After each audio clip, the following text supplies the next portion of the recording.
ಸಾಕಷ್ಟು ಭಾಗದಿಂದನೂ ಕೂಡ ಬಂದಿರುವಂಥದ್ದು ಕನ್ನಡ ಪರ ಸಂಘಟನೆಗಳು. ಸರ್, ಅಂದರೆ ಕರ್ನಾಟಕದಲ್ಲಿ 60% ಕನ್ನಡ ಬಳಕೆ ಕಡ್ಡಾಯ ಇದ್ರೂ ಕೂಡ ಎಷ್ಟೋ ಅಂಗಡಿ ಮುಂಗಟ್ಟುಗಳಲ್ಲಿ, ವಾಣಿಜ್ಯ ಮಳಿಗೆಗಳಲ್ಲಿ ಕನ್ನಡ ಇಲ್ಲ. ಏನು ಹೇಳ್ತೀರಾ ಸರ್? ನಾವು ಹತ್ತಾರು ಬಾರಿ ಪ್ರತಿ ಹೋಬಳಿಯಿಂದ, ತಾಲೂಕಿಂದ, ರಾಜ್ಯಾದ್ಯಂತ ಹಲವು ಬಾರಿ ಲಿಖಿತವಾಗಿಯೂ ಕೂಡ ಮನವಿ ಮಾಡಿದ್ದೀವಿ, ಮೌಖಿಕವಾಗಿ ಕೂಡ ಮನವಿ ಮಾಡಿದ್ದೀವಿ. ಆದರೂ ಕೂಡ ಇಲ್ಲೇನಿರ್ತಕ್ಕಂಥ ಉದ್ಯಮಿಗಳಾಗಿರ್ಬೋದು, ಸರ್ಕಾರಿ ಅಂಗಡಿ ಮುಟ್ಟುಗಳಾಗಿರ್ಬೋದು, ಅವ್ರು ಯಾರೂ ಕೂಡ ಇನ್ನುವರೆಗೂ ಕೂಡ ಕನ್ನಡ ಹಾಕುವಂಥ ನಾಮಫಲಕ ಹಾಕುವಂಥ ಕೆಲಸ ಮಾಡ್ತಾ ಇಲ್ಲ. ಇದಕ್ಕಾಗಿ ಇವತ್ತು ನಾಡಿನ ನಮ್ಮ ರಾಜ್ಯಾಧ್ಯಕ್ಷರು ಮೂಲೆ ಅಂತ ಕರೆ ಕೊಟ್ಟಿದ್ದಾರೆ. ಇವತ್ತು ನಾವು ಯಾವತ್ತು ಬಿಡೋದಿಲ್ಲ, ಇವತ್ತು ಬರೀ ಮನವಿ ಮಾಡಿದ್ವಿ. ಇವತ್ತು ಒಂದಷ್ಟು ಮಹಿಳೆಯರು ಕೂಡ ಈ ಒಂದು ಜಾಗೃತಿ ಸಮಾವೇಶದಲ್ಲಿ ಬಂದಿರುವಂತದ್ದು. ಸದ್ಯ ನಾನು ಮಹಿಳೆಯರನ್ನು ಕೂಡ ಮಾತಾಡಿಸುವಂತ ಪ್ರಯತ್ನವನ್ನ ಮಾಡ್ತೀನಿ. ಮೇಡಮ್, ಏನ್ ಹೇಳ್ತೀರಾ ಮೇಡಮ್? ಮೇಡಮ್, ನಾನು ಉಡುಪಿಯಿಂದ ಬಂದಿದ್ದೇನೆ. ಉಡುಪಿ ಮಹಿಳಾ ಜಿಲ್ಲಾಧ್ಯಕ್ಷರಾಗಿ ಕರ್ನಾಟಕ ರಕ್ಷಣಾ ವೇದಿಕೆಯಿಂದ ಬಂದಿದ್ದೇನೆ.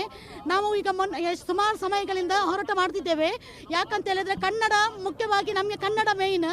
ಕನ್ನಡ ನಾಮಫಲಕಗಳು ಅಲ್ಲಲ್ಲಿ ಇಲ್ಲ. ಅಂದರೆ ಕನ್ನಡಕ್ಕೆ 65% ಇರುವಾಗ ಇತರ ಭಾಷೆಗಳಿಗೆ 35% ಕೊಟ್ಟಿದ್ದೇವೆ. ಅದರಲ್ಲಿ ನವೆಂಬರ್ 1 ತಿಂಗಳಲ್ಲಿ ಎಲ್ಲರಿಗೂ ಮಾಹಿತಿಯನ್ನು ನೀಡಿದ್ದೇವೆ. ಕಡ್ಡಾಯವಾಗಿ ನಾಮಫಲಕ ಕನ್ನಡದಲ್ಲಿ ಇರಬೇಕಂತೇಳಿ. ಕನ್ನಡ ಮೊದಲನೇದಾಗಿ ದೊಡ್ಡದಾಗಿ ಕನ್ನಡಕ್ಕೆ ಮಾನ್ಯತೆ ಕೊಡ್ತಿದ್ದೇವೆ. ಆಮೇಲೆ ಸಣ್ಣದಾಗಿ ಬೇರೆ ಅನ್ಯ ಭಾಷೆಗಳಿಗೆ ವ್ಯವಸ್ಥೆ ಮಾಡಿದ್ದೇವೆ. ಹಾಗಾಗಿ ಇವತ್ತು ನೀವು ಕನ್ನಡ ನಾಮಫಲಕ ಇಲ್ಲದೆ ಇರುವಂತಹ ಅಂಗಡಿ ಮುಂಗಟ್ಟುಗಳಲ್ಲಿ ಏನಾದ್ರು ನಾಮಫಲಕವನ್ನ ಕೀಳುವಂತ ಒಂದು ಪ್ರಯತ್ನಕ್ಕೆ ಕೈ ಹಾಕ್ತಿದ್ದೀರಾ? ಮೊದಲೇ ಎಚ್ಚರಿಕೆ ಕೊಟ್ಟಿದ್ದಾಗಿದೆ. ಆದರೂ ಕನ್ನಡ ಫಲಕ ಹಾಕದೇ ಇದ್ರೆ ಉಗ್ರ ಹೋರಾಟ ಹಾಕೋದಂತೂ ಖಚಿತ. ನಾವು ಗುಲ್ಬರ್ಗದಿಂದ ಬಂದೇವಿ. ಉಡುಪಿಯಿಂದ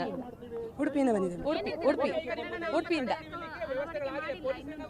ಅದೇ ನಾವು ಎಚ್ಚರಿಕೆಯನ್ನು ಈಗಾಗಲೇ ಕೊಟ್ಟಿದ್ದೀವಿ. ನಾವು 1 ತಿಂಗಳೊಳಗೆ ನಾಮಫಲಕವನ್ನು ಬದಲಾಯಿಸದಿದ್ದಲ್ಲಿ ನಾವು ಮಸಿ ಬಳಿಯುವುದಾಗಿ ನಾವು ಎಚ್ಚರಿಕೆಯನ್ನು ಕೊಟ್ಟಿದ್ದೀವಿ. ಅದನ್ನು ನಾವು ಮುಂದಿನ ದಿನಗಳಲ್ಲಿ ಮಾಡೇ ಮಾಡ್ತೀವಿ.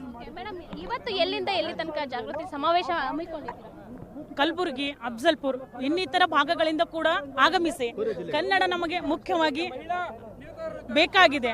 ಎಲ್ಲ ಕಡೆ ಕನ್ನಡ ನಾಮಫಲಕಗಳನ್ನೇ ಹಾಕಬೇಕೆಂದು ನನ್ನ ಕೋರಿಕೆ ಇದೆ.